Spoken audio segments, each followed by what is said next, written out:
Hello mga ka-chupus, at nandito tayo ngayon sa GH Mall. Pupunta natin ng Game 1 at titingnan natin kung magkano na ba ang presyo ng Nintendo Switch 2 at iba pa mga gaming console. Sama ka sa biyahe ko. Hello mga ka-chupus!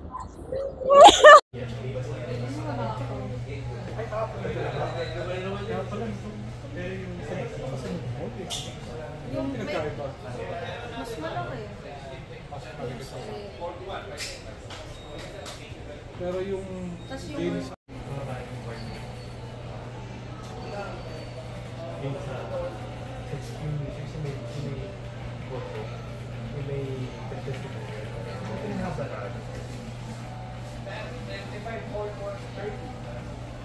Para naman sa naghahanap ng Lenovo Go S 512 pala to guys. Ayan, mga ka-chupus, ang SRP niya is 44,995.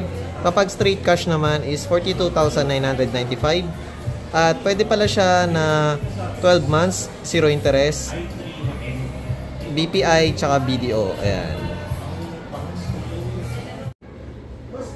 ROG Ally X 56,995. Kapag nag-straight cash naman kayo, 55,000. 1 terabyte na yan mga ka-chupus. Available na ang accessories dito. Lalo na to, hard case para sa Nintendo Switch 2. At syempre, available na rin ang kanilang camera, screen protector, tapos yung wheel.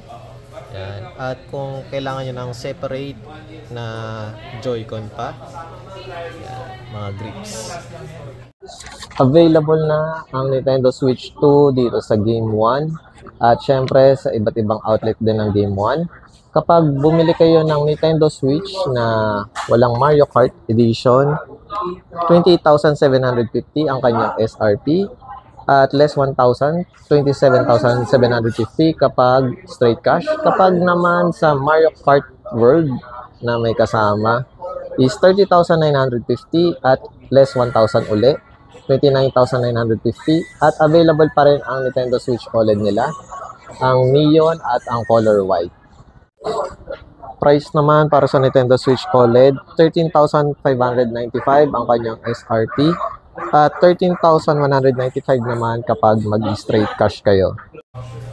Price update naman tayo para sa mga Nintendo Switch 2 games. Yan. Ito na yung mga Nintendo Switch 2 games. Unahin na natin ang Mario Kart World sa halagang 4,095. Yan ang kanyang SRP. Next naman natin ang Cyberpunk, 3,295. Next naman natin ang Zelda Breath of the Wild, 2,950. Next naman natin ang Zelda Tears of the Kingdom, 3,395. Next naman natin ang Bravely Default, 1,950. Yan.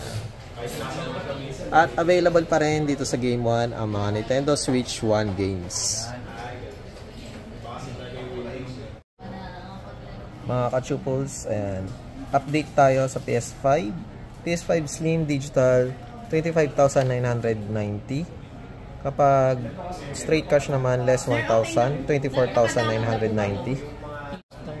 PS5 Slim na this type, 30,790 ang kanyang SRP. Kapag straight cash naman, 29,790. At available pa rin ang Steam Deck OLED dito sa Game 1. Kapag bumili kayo ng 512, 34,850 ang kanyang SRP. Kapag nag-straight cash naman kayo, less 1,000, 33,850.